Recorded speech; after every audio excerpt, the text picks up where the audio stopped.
আমার বউ এত সুন্দর হবে এটা কি ভাবা যায়?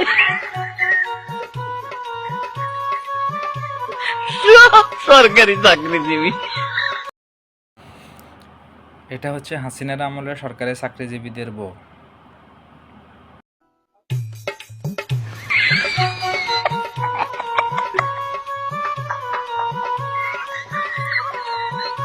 আমার বউ এত সুন্দর হবে এটা কি ভাবা যায়?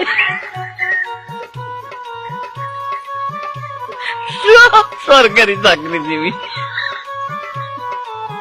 মা, শেষ পর্যন্ত তুমি আমাকে এরকম একটা লোকের সাথে বিয়ে দিয়ে দিলে।